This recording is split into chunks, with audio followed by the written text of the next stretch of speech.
Vande Mataram viewers, कैसे हैं आप सब। उम्मीद करता हूं आपकी स्टडी चल रही होगी।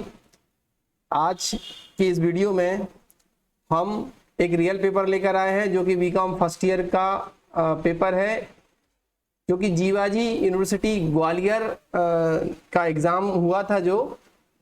और ये फाउंडेशन पेपर सेकंड का मतलब है कि इसमें पर्यावरण अध्ययन और योग एवं ध्यान, ये दो पार्ट होते हैं। मैंने अपनी पिछली वीडियो में भी आपको बताया था कि आपका जो फाउंडेशन के जो 4 पेपर हैं, हिंदी इंग्लिश के एक साथ होंगे दोनों पेपर, और पर्यावरण अध्ययन योग एवं ध्यान, इनके 2 पेपर होंगे, एक ही सिटिंग में होंगे 2 घंटे के। 1 घंटा पर्यावरण अध्ययन के लिए और 1 घंटा योग एवं ध्यान के प्रश्नों के लिए। दोनों में 50-50 प्रश्न आएंगे और प्रश्न जो होंगे बहुविकल्पीय प्रकार के होंगे। आपको OMR सीट मिलेगी। और साथ ही ये भी आपको बता दूं कि क्वेश्चन जो है रिपीट हो रहे हैं अधिकांशतः। कहने का तात्पर्य BCom, BSc, BA, BBA, BSc home science, इन सब के क्वेश्चन एक दूसरे से रिपीट होते हैं कुछ क्वेश्चंस। और चाहे जीवाजी यूनिवर्सिटी हो, चाहे विक्रम यूनिवर्सिटी उज्जैन हो, या रानी दुर्गावती विश्वविद्यालय जबलपुर हो, चाहे देवी अहिल्या विश्वविद्यालय ग्वालियर हो, या बरकतुल्लाह विश्वविद्यालय भोपाल हो, मध्य प्रदेश में स्थित जितनी भी यूनिवर्सिटीज हैं उनके फर्स्ट ईयर के जो सिलेबस है फाउंडेशन का, वो सबका सेम है। तो प्रश्नों का पैटर्न और एग्जाम का समय लगभग एक है। ठीक है, तो अब मैं शुरू करता हूं इसका सॉल्यूशन। और साथ ही ये भी मैं आपको बता दूं, ये हमारे एक सब्सक्राइबर है ऋतिक सोनी, उन्होंने ये हमें पेपर भेजा है, उनका बहुत धन्यवाद। और इसी प्रकार के जो विद्यार्थी देख रहे हैं वो मेरी ईमेल आईडी dr.kori02@gmail.com पर पेपर भेज सकते हैं, ताकि आपके साथ साथ अन्य विद्यार्थियों का जिनका एग्जाम नहीं हुआ है वो भी अपना इस वीडियो को देखकर अपना उपयोगी प्रश्नों को छांट सकें, और उनके एग्जाम की दृष्टि से महत्वपूर्ण है और उन्हें निश्चित रूप से ये लाभ भी पहुंचाएगा। तो चलिए वीडियो शुरू करते हैं। अगर आपको लगे कि वीडियो काम का है तो लाइक करें, और जिन्होंने अभी चैनल सब्सक्राइब नहीं किया है वो चैनल को सब्सक्राइब करें। पहला प्रश्न है, इस वीडियो में हम पर्यावरण अध्ययन के 50 प्रश्न लेंगे, फिर क्योंकि वीडियो काफी लंबा ना हो जाए, छोटा वीडियो रखना है, इसलिए योग एवं ध्यान के हम बाद में हल करेंगे। तो पहला प्रश्न है, पारिस्थितिक तंत्र शब्द को सर्वप्रथम प्रस्तुत करने वाले थे। इन 4 में से कौन है? मैंने देखिए वो सैंपल जो वीडियो बनाया था आपको पर्यावरण पर आधारित, वो आप देखेंगे, उसमें एक प्रश्न है। अब देखिए यहाँ पर एक चीज समझ लीजिए आप कि जो पारिस्थितिक तंत्र यानी इकोसिस्टम और पारिस्थितिकी यानी इकोलॉजी, ये दोनों अलग अलग वर्ड हैं। तो जब पारिस्थितिक तंत्र यानी सिस्टम की बात आए, तंत्र की बात आए, तब होंगे टेंसले। इसका आंसर होगा टेंसले। और चूंकि इसमें दूसरा ऑप्शन अभी दिया नहीं है, वो आप आगे इसमें आएगा तब उस समय मैं डिस्कस करूंगा। तो पहले प्रश्न का आंसर है बी, टेंसले। अगले प्रश्न में चले, सेकंड प्रश्न देखते हैं। ह्यूमस क्या होता है? मृत कार्बनिक पदार्थ, जीवित कार्बनिक पदार्थ, रेडियोधर्मी पदार्थ है, इनमें से कोई नहीं। तो दूसरे का क्या है सही? यह है डेड ऑर्गेनिक मैटर, यानी इसका दूसरे का ए सही है, मृत कार्बनिक पदार्थ। तीसरा प्रश्न है, सहोपकारिता में क्या होता है? सहोपकारिता में इसका आएगा विकल्प ए सही, दोनों जीव लाभान्वित होते हैं। इसमें क्या होता है? जहां दोनों जीव लाभान्वित हो, है ना। जैसे कि उदाहरण में लेता हूं, जैसे आपने देखा होगा जो भैंस या गाय होते हैं, उनके शरीर पे कुछ इल्लियां या ऐसे परजीवी रहते हैं, वो लग जाते हैं। तो यहाँ पर वो पैरासाइट्स कहलाएंगे, क्योंकि ये केवल जो इल्लियां जो भी कीटाणु लगा हुआ है, जीवाणु, वो उस जो जानवर है उसका खून चूस रहा है या उससे पोषण ले रहा है, तो एक तरफा होगा, पैरासाइट हो जाएगा, है ना। और सह उपकारिता में क्या होता है? जो एक दूसरे के लिए लाभकारी हो। अगला प्रश्न देखते हैं, पारिस्थितिक तंत्र के 2 घटक हैं। पारिस्थितिक तंत्र के 2 घटक कौन कौन से हैं? तो याद रखिए, पर्यावरणीय पौधे, मेंढक, खरपतवार, वृक्ष, जैविक, अजैविक। तो ये जो लिखा है जैविक एवं अजैविक, है ना, यानी बायोटिक एंड एबायोटिक, ये दोनों ही पारिस्थितिक तंत्र इकोसिस्टम के कंपोनेंट हैं। प्रश्न नंबर 5, लाइकेन किसका एक उदाहरण है? तो लाइकेन किसका उदाहरण है? लाइकेन उदाहरण है सहोपकारिता का। ठीक है, लाइकेन क्या होता है आपने देखा होगा, वृक्षों पर जो फफूंदी टाइप की लगी होती है ना, वो लाइकेन होती है। लाइकेन से भी 2-3 प्रश्न आए हैं इस सेट में, तो जिन विद्यार्थियों को पेपर नहीं है वो भी इसका अच्छे से अध्ययन कर लें। वीडियो को 2 बार भी देख सकते हैं, 3 बार भी देख सकते हैं। इनसे क्या होगा, बार बार वीडियो देखने से आपको ना जो प्रश्न है उनके उत्तर विकल्प एक प्रकार से याद हो जाएंगे। मृदा से पौधों को उपलब्ध होने वाला जल है। जो मिट्टी से जल प्राप्त करते हैं पौधे, वो कौन सा जल होता है? वो होता है केशिका जल। ऑप्शन ए सही है, कैपिलरी वाटर। आपने देखा हो ना, जैसे दिया आप जलाते हैं तो जो बाती रहती है, बाती जो बत्ती होती है वो तेल लेते रहती है, वो किसका उदाहरण है? वो केसी के बल का उदाहरण है। तो कैपिलरी वाटर, कैपिलरी फोर्स लगती है उसमें। प्रश्न क्रमांक 7 देखते हैं, अपघटनकर्ता। अपघटनकर्ता क्या है? यानी डिकम्पोजर क्या है? जीवाणु एवं कवक, कवक एवं विषाणु, जीवाणु एवं विषाणु, उपर्युक्त में से कोई नहीं। तो इसमें देखिए जीवाणु विषाणु नहीं होगा, विषाणु वायरस नहीं होगा, इसमें आपका आएगा बैक्टीरिया एंड फंगी। तो 7 का ऑप्शन ए सही होगा। ठीक है, 8वां प्रश्न चलते हैं, खाद्य श्रृंखला का सही क्रम क्या है? इसमें से आप छाटिए। जीवाणु, जीवाणु को घास, घास को चूहा खाएगा, चूहे खाएगा, ये गलत है। घास, घास को कौन खाएगा? कीड़ा खाएगा, कीड़े को मेंढक खाएगा, मेंढक को सांप खाएगा, ये सही लग रहा है। घास को भेड़िया नहीं खाता है, घास को हिरण खाएगा, हिरण को कीट नहीं खाता है, ये उल्टा है। तो इसका ऑप्शन क्या? 8वें का बी सही है। अब क्वेश्चन नंबर 9, स्वस्थानीय संरक्षण के अंतर्गत आते हैं, यानी स्वस्थानीय यानी वहीं पर संरक्षण दिया जाए जीवों को, तो ऐसी प्रक्रिया क्या होती है? सेंचुरी यानी अभ्यारण्य, बिल्कुल सही है, क्योंकि उसी के प्राकृतिक वातावरण में हम रखते हैं सेंचुरी में। राष्ट्रीय उद्यान या नेशनल पार्क, वो भी हम वहीं पर रखते हैं वन्य जीवों को। आरक्षित जीव मंडल यानी बायोस्फीयर रिजर्व, ये भी एक प्राकृतिक है। तो ये तीनों ही ऐसे हैं जो स्वस्थानीय संरक्षण के अंतर्गत आते हैं। तो इसका विकल्प डी सही होगा। 9 का विकल्प डी सही है। इसके बाद देखिए, जो बाहरी स्थान होते हैं जैसे चिड़ियाघर है, कहीं लाकर जानवरों को इकट्ठा आपने दूसरी जगह लेकर आए, तो चिड़ियाघर या जू जो है वो बाहरी स्थानीय संरक्षण का उदाहरण है। तो इसमें क्या आएगा? डी। प्रश्न क्रमांक 10, चिपको आंदोलन संबंधित किससे है?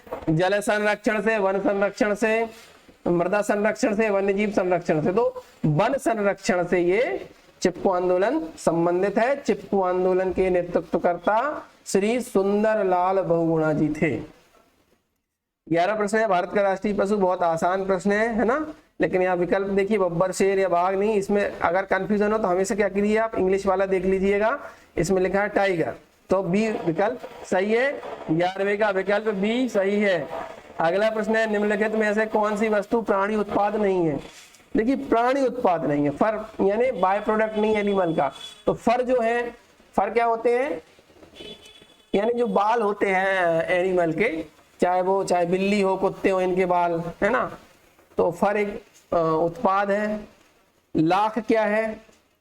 लाख भी एक प्रकार का जो लाखों कीड़े कहते हैं, लाखों कीड़े मर जाते हैं तो लाख उससे बनती है। लाख के कड़े भी बनते हैं। महाभारत में लाक्षागृह की संकल्पना की गई है, उसमें आग जल्दी लगती है। और जो कस्तूरी है, कस्तूरी भी क्या है? बाय प्रोडक्ट है। किसका? इसका बाय प्रोडक्ट है, इसका अंग ही है, ये कह सकते हैं हम, बाय प्रोडक्ट तो नहीं है। अपना किसका, जो हिरण होता है, कस्तूरी मृग कहते हैं ना, कस्तूरी मृग की नाभि में एक खुशबूदार ग्रंथि होती है। और राल क्या है? राल भी एक प्रकार का लाख ही है। तो यहाँ पर देखिए, मेरे हिसाब से जो 12वें का उत्तर होना चाहिए वो डी सही होना चाहिए, है ना। और हो सकता है ये बाय प्रोडक्ट, ये ऑप्शन सी भी सही हो सकता है। अब आंसर की में क्या रहता है, उन्होंने क्या रख रखा है, तो इसके आधार पर देखते हैं। बाय प्रोडक्ट में से जहाँ तक मुझे या मेरा मानना है वो मस्क सही होना चाहिए। राल भी है, क्योंकि राल भी एक प्रकार का लाख का प्रकार है, तो ऑप्शन इसमें जो है डाउटफुल है, तो सी या डी में से होना चाहिए। PAN है एक, PAN क्या है, एक प्रकार का वायु प्रदूषक है, 13 का सी सही है। 14वें प्रश्न पर चलते हैं। वायु प्रदूषण के लिए संकेतक का कार्य करते हैं, कौन करते हैं संकेतक का कार्य, हरे शैवाल, फर्न साइकस, लाइकेन तथा मॉस, या रेड एल्गी एंड फंगी। तो यहाँ पर क्या होता है, वायु प्रदूषण का संकेतक होता है कि लाइकेन और मॉस। देखिए लाइकेन जो है ना, लाइकेन अपना संवेदनशील होता है वायु प्रदूषण कारकों के प्रति, यानी वायुमंडल में जब यानी सल्फर डाइऑक्साइड की मात्रा बढ़ जाती है ना, तो ये अपना रंग परिवर्तित कर देते, तो इसलिए उसको संकेतक माना गया है लाइकेन को। तो 14वें प्रश्न का सही विकल्प है सी। 15वें प्रश्न पर चलते हैं। मृदा प्रदूषण का सर्वाधिक कारक हो सकता है, सबसे ज्यादा जो मृदा प्रदूषण है वो हो सकता है किसके कारण, प्लास्टिक, कांच, अपमार्जक या मल। तो इसका आंसर होना चाहिए ऑप्शन सी, अपमार्जक यानी डिटर्जेंट जो है मृदा को प्रदूषित करने में महत्वपूर्ण भूमिका निभाते हैं, सबसे बड़ा कारण है आज के समय में। ठीक है, तो ये डिटर्जेंट होना चाहिए 15 का सी। 16 प्रश्न, ध्वनि की तीव्रता मापने की इकाई क्या है, डेसिबल है, डेसिमल नहीं होता है, डेसिबल है, याद रखिएगा, ये आसान प्रश्न है। अगले प्रश्न पर चलते हैं। पृथ्वी के कितने प्रतिशत भाग पर जल पाया जाता है। देखिए मैंने पिछले वीडियो में आपको बताया था, उसमें ऑप्शन 70 था और विकल्प नहीं था। उस समय मैंने बोला था अगर 70 और 71 दोनों विकल्प होते हैं तो आपको 71 लगाना है। पृथ्वी के 71% पर जल पाया जाता है, तो 70, 71, 72 तीनों इसमें हैं, तो आप लगाएंगे 71%। बाकी 29% भूभाग पर क्या है, भूमि है, स्थल मंडल है। 18वां प्रश्न, ओजोन दिवस किस दिन मनाया जाता है। ये भी आपने अगर सैंपल पेपर देखा होगा या पुराने प्रीवियस पेपर में ये भी आया है सीधा प्रश्न। 16 सितंबर को विश्व ओजोन दिवस मनाया जाता है। क्यों, क्योंकि 16 सितंबर 1987 को ओजोन संरक्षण के लिए एक ट्रीटी हुई थी विश्व स्तर पर, जिसे मॉन्ट्रियल प्रोटोकॉल कहा जाता है। आगे चलते हैं। निम्न में से भारत के किस राज्य को टाइगर स्टेट कहा जाता है, तो ये मध्य प्रदेश को कहा जाता है। उस समय पहले जरूर कर्नाटका में बाघों की संख्या ज्यादा हो गई थी, तो उस समय 1-2 वर्ष के लिए यह मध्य प्रदेश से ये जो टाइटल है वो छिन गया था, कर्नाटका को गया था, लेकिन फिर अब वापस से मध्य प्रदेश में बाघों की संख्या बढ़ गई है। और इसमें ऑप्शन भी आपको कर्नाटक नहीं दिया है, तो आंख बंद कर इसमें मध्य प्रदेश लगाइए। 19 का बी सही है। 20वां प्रश्न है, CPCB क्या है। CPCB का फुल फॉर्म पूछा गया है, तो इसका ऑप्शन होगा डी, केंद्रीय प्रदूषण नियंत्रण board, central pollution control board. 20 का डी सही है। 21वां प्रश्न, जैव मंडल शब्द संबंधित किससे है, चट्टान खनिज से, पौधे जंतु से, जल संसाधन से, वायुमंडल, स्थल मंडल से। तो 21 का सही विकल्प होगा डी, एटमॉस्फेयर एंड लिथोस्फीयर। वायुमंडल और स्थल मंडल के जो संयोग को जैव मंडल कहते हैं, याद रखिएगा। तो 21 का डी हो गया। 22वां प्रश्न है, वायुमंडल में सर्वाधिक प्रतिशत वाली गैस कौन सी है, कार्बन डाइऑक्साइड नहीं, 0.003 है, ऑक्सीजन लगभग 20% है, नाइट्रोजन ये सबसे ज्यादा है, हाइड्रोजन। तो इसका विकल्प क्या होगा, हमारे जो वायुमंडल है एटमॉस्फेयर में सबसे ज्यादा कौन सी गैस है, नाइट्रोजन है ना, नत्रजन या नाइट्रोजन पाई जाती है, लगभग 78%। तो इसका विकल्प सी हो गया। 23वां प्रश्न चलते हैं। ओजोन परत स्थित है, कहां पर स्थित है, ओजोन परत स्थित है स्ट्रेटोस्फीयर में। ये ऑप्शन गलत नहीं है, स्ट्रेटोस्फीयर में ओजोन परत स्थित है। एक्चुअली क्या है कि वो ट्रोपोस्फीयर ने क्षोभ मंडल तक भी जाती है, लेकिन इसकी जो अगर हम कहेंगे ज्यादातर मात्रा जो है वो किसमें है, स्ट्रेटोस्फीयर में है, इसलिए ऑप्शन इसका बी सही होगा। 23 का ऑप्शन बी। अगला प्रश्न देखते हैं। वातावरणीय प्रदूषक मुख्यतः उपस्थित होते हैं, जो वातावरणीय प्रदूषक होते हैं वो ज्यादातर कहाँ स्थित होते हैं, ये होते हैं हमारे ट्रोपोस्फियर और निचली स्ट्रेटोस्फियर में। ठीक है, वहीं पर ऑप्शन डी इसका सही होगा। 25वां प्रश्न है, वह प्रोटोकॉल जिसका उद्देश्य CFC को पूर्णतः हटाना था वो कौन सा था, कार्टेजेना, स्टॉकहोम, मॉन्ट्रियल या क्योटो प्रोटोकॉल।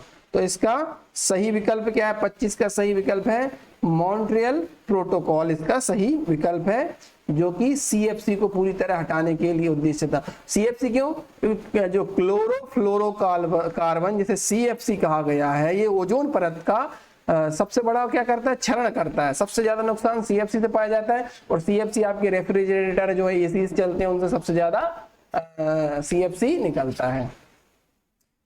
चलिए 26वां प्रश्न देखते हैं। मनुष्य की आंत में पाया जाने वाला जीवाणु ई कोलाई जो है क्या प्रदर्शित करता है? स्पर्धा, अंतःसहभोजिता, परजीविता या आद्य सहयोगिता। तो 26 जो प्रश्न है उसका विकल्प इनमें से होना चाहिए आद्य सहयोग, यानी प्रोटो कोऑपरेशन। ठीक है, इसका विकल्प डी होना चाहिए। 27 है पारिस्थितिक शब्द का प्रयोग सर्वप्रथम किसने किया? जब हमने पहला प्रश्न डिस्कस किया था तो मैंने वहां बताया था आपको कि जब इकोसिस्टम की बात आती है तब आप टेंसरे लगाएंगे, लेकिन जब इकोलॉजी या पारिस्थितिकी शब्द की बात आती है, देखिए इकोलॉजी आ गया तो यहाँ पर इसका ऑप्शन क्या हो जाएगा? ऑप्शन सी होगा। यहाँ पर ऑप्शन सी सही है, हैकल। ठीक है, हैकल इसका ऑप्शन सी है। तो इकोलॉजी हैकल और इकोसिस्टम टेंसले। 28वां प्रश्न है ऊर्जा का पिरामिड होता है, कैसा होता है ऊर्जा का पिरामिड? सदैव उल्टा, सदैव सीधा, रैखिक या अनियमित। तो ऊर्जा का जो पिरामिड होता है हमेशा सीधा होता है, इस टाइप से, जैसे आपने देखा होगा ना त्रिभुज बनता है, ट्राइंगल बनता है, उस टाइप से। 29वां प्रश्न है सर्वाधिक उर्वरता वाला जल पाया जाता है नदी में, ज्वार नदमुख में, समुद्र में या महासागर में? तो देखिए महासागर या समुद्र में इन दोनों का जल जो है खारा होता है। तो उर्वरकता सबसे ज्यादा क्या नदी में होती है? वहाँ मिनरल्स बहुत ज्यादा होते हैं, उसमें मृदा भी घुली हुई होती है, तो इसमें मिनरल्स होने के कारण नदी सबसे ज्यादा, नदी का पानी सबसे ज्यादा क्या होता है? फर्टिलाइल होता है, इसलिए ऑप्शन ए एकदम सही है। नदी, ज्वार नदमुख क्या है? एस्चुरी के, एस्चुरी एक प्रकार का क्या आकृति है, तो ऑप्शन ए सही है 29 का। 30वां प्रश्न है क्योटो प्रोटोकॉल संबंधित है, किससे संबंधित है क्योटो प्रोटोकॉल? ये संबंधित है जलवायु परिवर्तन से, क्लाइमेट चेंज से, इसलिए ऑप्शन बी सही है। मॉन्ट्रियल है ओजोन क्षरण से, है ना। ऑप्शन प्रश्न चलते 31वां प्रश्न है आंखों में जलन पैदा होती है किसके कारण? CO2 से नहीं होती, नाइट्रो ऑक्साइड से नहीं होती, O2 से नहीं होती, SO2 से। तो ये इसका विकल्प जो लगा है वही सही है, SO2, है ना। सल्फर डाइऑक्साइड आंखों में जलन पैदा करता है। 31 का ये सही है। 32वां प्रश्न है वायुमंडल की सबसे निचली परत को कहते हैं? देखिए आप परत पूरा कंप्लीट कर लीजिएगा, 5 परतों में बांटा गया है। तो वायुमंडल की सबसे निचली जो परत है उसे कहते हैं ट्रोपोस्फियर, यानी क्षोभ मंडल हिंदी में। तो ऑप्शन बी सही है। केंद्रीय प्रदूषण नियंत्रण बोर्ड की स्थापना कब की गई थी? तो केंद्रीय प्रदूषण बोर्ड की स्थापना की गई थी 1974 में, याद रखिएगा, ऑप्शन ए सही है। 34वां प्रश्न निम्नलिखित में से भारत का कौन सा राज्य सर्वाधिक वन आच्छादित है, यानी मैक्सिमम फॉरेस्ट कवर किस स्टेट में है? तो यहाँ पर निश्चित रूप से ऑप्शन सी सही है, मध्य प्रदेश में सबसे ज्यादा वन है। अगर आता है कि क्षेत्रफल के अनुपात में सबसे ज्यादा वन कहाँ है, तो वो उसका ऑप्शन होगा अरुणाचल प्रदेश, याद रखिएगा। तो अभी विकल्प सी सही है। पृथ्वी के वायुमंडल में नाइट्रोजन का प्रतिशत क्या है? देखिए 0.94, ये तो बहुत कम हो गया, मैंने अभी आपको बताया था लगभग 78% है, अभी चर्चा हुई थी पिछले प्रश्न में। तो ये आप इसका ऑप्शन 35 का सी होगा। 0.03 कार्बन डाइऑक्साइड का परसेंट है, जो 85% कोई भी नहीं, 85% तो कुल मिला के हैं, यानी जो बड़ी बड़ी गैसें हैं ना। तो ये 78 और 20, 85 का कोई आंकड़ा ही नहीं, याद रखिएगा। 78% जो है नाइट्रोजन है, लगभग 20% के अबाउट 20% ऑक्सीजन है ना, और कार्बन डाइऑक्साइड की पूछी जाती है तो 0.03। 35 का ऑप्शन 35 नंबर क्वेश्चन का आंसर है बी। 36 क्वेश्चन देखते हैं। 36वां प्रश्न उष्ण कटिबंधीय वर्षा वन की विशेषता है। उष्ण कटिबंधीय वर्षा वन में वनों की अनुपस्थिति होती है? नहीं, वन तो बहुत ज्यादा होते हैं वर्षा वन में। न्यूनतम उत्पादकता होती है, अधिकतम जैव विविधता होती है, या न्यूनतम जैव विविधता होती है? तो 36 का सही होना चाहिए सी, अधिकतम जैव विविधता होना चाहिए उष्ण कटिबंधीय ट्रॉपिकल रेन फॉरेस्ट में। अगला प्रश्न है 36 का 37, जल का सर्वाधिक उपयोग होता है सिंचाई में, मत्स्य संवर्धन, उद्योग में, घरेलू उपयोग में। तो इसका विकल्प जो होना चाहिए वो है ये, सिंचाई में सबसे ज्यादा जल का प्रयोग होने लगा है वर्तमान में। 37 का ये आंसर सही है। 38वां प्रश्न, विश्व पर्यावरण दिवस कब मनाया जाता है? तो विश्व पर्यावरण दिवस हर वर्ष 5 जून को मनाया जाता है। 38 का विकल्प भी सही है। शोर प्रदूषण कितनी डेसिबल ध्वनि से होता है? तो जो शोर प्रदूषण है ऐसा माना जाता है कि 60-65 से ऊपर जो है प्रदूषण माना जाता है। तो 39 का आंसर होगा बी आंसर है। 40वां प्रश्न देखिए, धीरे सुन। किसके प्रति लाइकेन सर्वाधिक संवेदनशील होते हैं? तो लाइकेन जो है अभी मैंने आपको बताया था SO2 यानी सल्फर डाइऑक्साइड के प्रति अधिक संवेदनशील होते हैं, इसलिए लाइकेन को वायु प्रदूषण का संकेतक यानी इंडिकेटर भी कहा जाता है। ठीक है, तो 40 का विकल्प बी एकदम सही है। पत्थर कोढ़ का मुख्य कारण क्या है? जो स्टोन लेप्रोसी है उसका मुख्य कारण क्या है? इसका विकल्प होगा अम्ल वर्षा यानी एसिड रेन के कारण स्टोन लेप्रोसी होती है। 42वां प्रश्न, किस गैस ने भोपाल गैस त्रासदी में हजारों जानें ली? कार्बन डाइऑक्साइड बिल्कुल नहीं, O3 नहीं, SO2 नहीं, MIC है ना, मिथाइल आइसोसाइनाइड। ये गैस 2 दिसंबर को रिसी थी, यानी 1 दिसंबर और 2 दिसंबर के बीच, जिसे भोपाल गैस कांड के नाम से जाना जाता है। अगला प्रश्न है 43, कौन सा स्रोत अनवीनीकृत यानी नॉन रिन्यूएबल है?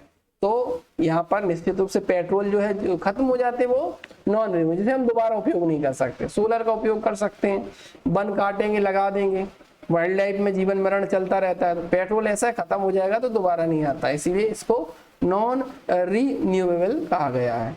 43 का सी। 44 सुंदरलाल बहुगुणा संबंधित है, अभी आया था क्वेश्चन उसी का है, चिपको आंदोलन। 44 क्वेश्चन है। 45वां प्रश्न है, भारत का राष्ट्रीय पशु, ये भी आसान प्रश्न है, मोर है ना, भारत का राष्ट्रीय पशु मोर है, ऑप्शन ए पीकॉक। 46वां, राष्ट्रीय वन्य जीव बोर्ड का अध्यक्ष कौन होता है? प्रधानमंत्री, कृषि मंत्री, पर्यावरण एवं वन मंत्री, राज्यपाल। तो याद रखिएगा राष्ट्रीय वन्य जीव बोर्ड का अध्यक्ष हमेशा पदेन हमारे देश के प्रधानमंत्री होते हैं, ना जो पोस्ट होती है प्रधानमंत्री जो भी रहेगा वो राष्ट्रीय वन्य जीव बोर्ड का भी अध्यक्ष होगा, इसको बोलते हैं पदेन। 47 में पारिस्थितिक तंत्र का महत्व केंद्रित होता है ऊर्जा प्रवाह, पदार्थों के चक्रण में, उपरोक्त दोनों, इनमें से कोई नहीं। तो 47 का सही विकल्प है बी, साइकिलिंग ऑफ मिनरल्स।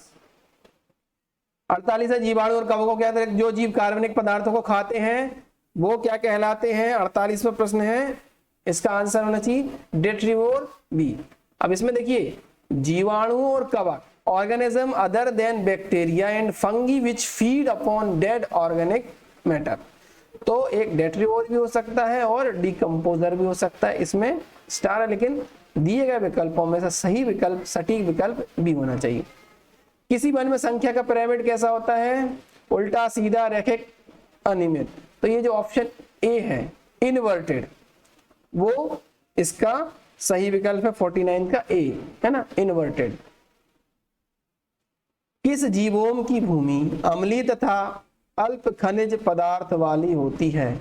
इसका आंसर सही है उष्ण कटिबंधीय वर्षावन। इनकी जो होती है ट्रॉपिकल रेन फॉरेस्ट में क्या होता है, भूमि एसिडिक होती है, इनकी जो मृदा होती है, जो सॉइल होती है वो एसिडिक हो जाती है और इनके मिनरल्स बहुत कम होते हैं। 50 का सही विकल्प है ए। और यहीं पर वीडियो समाप्त होती है। आप चैनल से जुड़े रहिए और भी नेक्स्ट आने वाले समय में और भी नए नए पेपर आएंगे। सैंपल पेपर तो नहीं, लेकिन अभी जो रियल पेपर होते जा रहे हैं उनको मैं डालते जा रहा हूँ। निश्चित रूप से इससे विद्यार्थी लाभान्वित होंगे। Thank you for watching.